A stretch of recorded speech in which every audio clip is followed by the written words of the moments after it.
এটা বলছে দেখাও যে cos 3a equal 4 cos cube a minus 3 cos a equal cos a যদি a সমান সমান 30 ডিগ্রি হয়।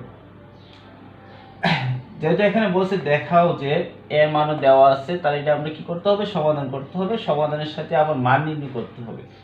যেহেতু বলছে দেখাও যে, এর জন্য আমরা লিখতে হবে, প্রথমে লিখবো দেওয়া আছে এর সমান সমান কত 30 ডিগ্রি।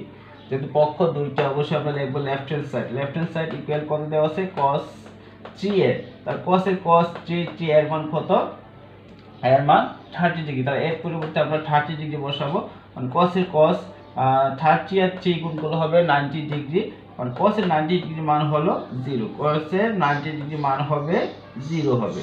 তাহলে লেফট হ্যান্ড সাইড আমরা কত পেয়েছি, 0 পেয়েছি। এখন কি রাইট হ্যান্ড সাইডের আনসারটা কত হবে, রাইট হ্যান্ড সাইড দেওয়া আছে 4 cos cube, 4 cos cube a minus 3 cos a। আমরা 4 এর 4 লিখবো, 4 এর 4 লিখবো, আর cos কিউব লিখবো। তাই এখন আমরা এর মানটা বসাবো, এর মান কত দেওয়া আছে 30 ডিগ্রি, তাহলে এর পরিবর্তে আমরা 30 ডিগ্রি বসাবো। তারপর মাইনাস এর মাইনাস 3t cos, তারপর এর পরিবর্তে আমরা 30 ডিগ্রি বসাবো, মানে 4 এর 4 cos এর 30 ডিগ্রি মান কত, cos এর 30 ডিগ্রি মান হচ্ছে √3/2, যেহেতু পাওয়ারটা কিউব আছে, কিউব এখানে বসাই দিতে হবে।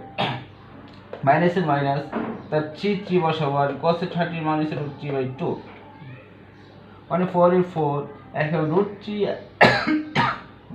আর 3 গুণ করলে কত হবে, 3√3 হবে।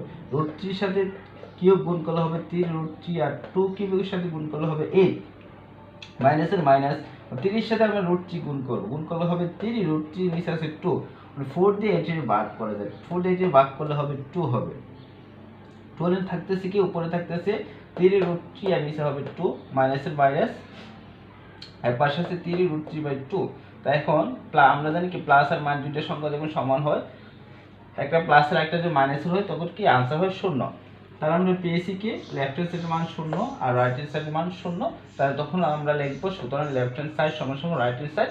যেহেতু বলছে দেখাও যে, তাহলে এখন কি লিখতে হবে, শর্ট লিখতে হবে, তাহলে এখানে আমরা শর্ট লিখবো।